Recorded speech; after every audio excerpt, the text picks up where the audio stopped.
Thanks for staying tuned. I'm Colin Abrams with the HGP Sportscast. The Ghana Football and Rugby Union on Tuesday received support from the Bihari Group of Companies for the Green Machine's participation in the upcoming RAN's 7th Championship in Barbados. The Green Machine has had a full year of international engagements, and this, the president of the union, Peter Green, says, comes with a cost, and sponsorship by the Bihari Group of Companies will assist in a big way. That every little dollar counts, and Bihari sponsorship annually has played a role in developing the players that are coming up, especially for women's development. I have found that the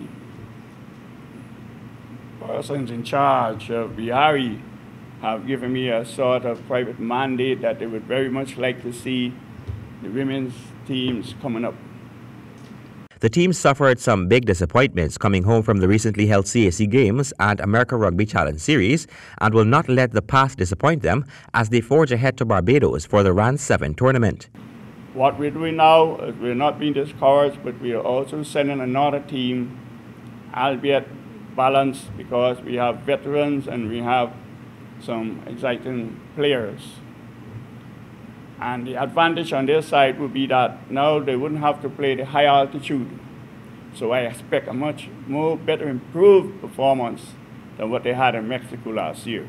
Monique Tiwari, brand manager of the Bihari Group of Companies, said it is a pleasure to support the team. We are proud to contribute towards the nurturing of young rugby talents in Guyana, and this is our way of giving back.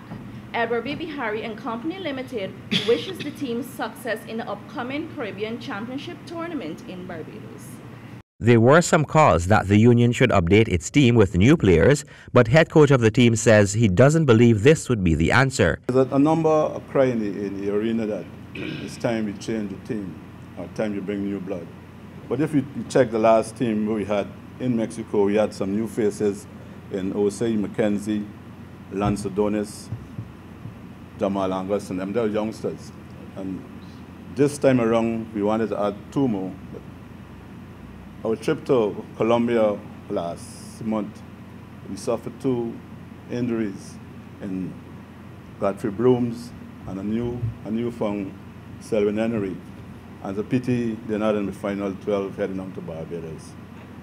However, having said that, I still got some faith and some confidence in some of the experienced guys, starting with Richard Stagland and the captain, Scooter, Patrick King. He's been in senior for a while, but he's still a young sprinter.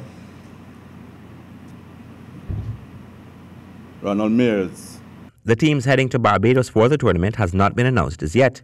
They will depart on Friday for the tournament over the weekend. Colin Abrams, HGP Sports. Ghana has been drawn in Group F of the 2018 CONCACAF Men's Under-20 Championship. Here's more in this report. 35 teams will be participating in the tournament. Ghana will be competing against El Salvador, Guatemala, Curacao, and the Cayman Islands at the IMG Academy in Bradenton, Florida, from November 1 to 22, 2018. The Federation believes that this tournament will serve to improve the under-20 male players. In a release, the technical director said, the redesign and concept of the Under-20 Championship is very exciting, and Guyana is in a very competitive and challenging group. The exposure playing Central American opposition, such as El Salvador, will massively benefit our players as they develop into senior football. The Under-20s are a talented group with several already in and around the senior Golden Jaguar setup. According to CONCACAF, this year's tournament format is different from previous years. It will enable participating teams to be engaged in high-level, consistent, and competitive football, unlike the previous format of the men's under-20 competition, which included regional qualifiers in the Caribbean and Central America and one final championship. The redesigned 2018 edition will ensure that all participating teams have access to play more top-level football matches. The first round of the tournament will see 5 groups of 6 teams and 1 group of 5 teams engaged in a round-robin format. Following the first round, the 6 group winners will advance to the qualification stage, where they will be divided into 2 groups of 3 teams. After the second round-robin play, the 2 group winners plus the second-place finishers will qualify for the FIFA Under-20 World Cup. Additionally, the 2 groups winners will advance to the tournament's final to determine the regional champion. CONCACAF explains. Colin Abrams, HGP Sports. The 2018 GCB CGI Jaguars 50-over tournament bowled off on Monday, with defending champions Georgetown registering their first win by 7 wickets over Upper Currentine at the Everest ground. At the Enmore ground in the matchup between the East Coast and the East Bank, East Coast managed to score 152 all out in 46.1 overs. East Bank in their run chase faltered as they collapsed for a mere 127 runs in 40 overs to hand East Coast the victory for 25 runs. At Albion ground, in a reduced contest of 36 overs per side between West Berbice and Lower Currentine won by 3 runs after West Berbice crumbled all out on 163. And over at the Lusignan ground, West Demerara went up against Essequibo.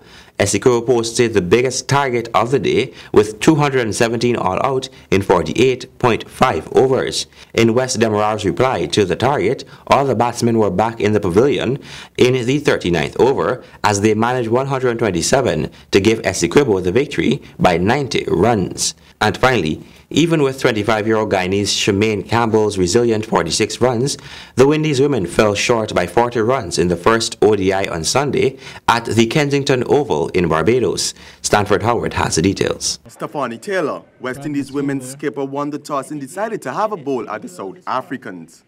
Chamelli Connell was the one who got things going for the home side in the 5th delivery of the innings, when Lee was caught by dotting for a duck. The South Africans did not let that bother them as Lauren Waldroff, 45, and Suin Luce, 58, create a second wicket partnership of 99 runs to help stabilize their innings. The partnership was broken in the 28th over, leaving South Africa on 104 for 2, and that was when the Windies bowlers started to pick up wickets at regular intervals as the South African women collapsed but managed to make 201 for 9 of their 50 overs. Skipper Taylor picked up 3 wickets off her 10 overs, and Dotting grabbed 2 scalps. In the Windies women run chase, they had a horrid start, losing 3 wickets for 45 runs in the power play. Campbell, who played her first ODI in 2 years, played a masterful knock of 46 off 71 balls to steer the Windies women home. But wickets kept on tumbling at the other end, as the Windies eventually was bundled out for 161 in 46 overs.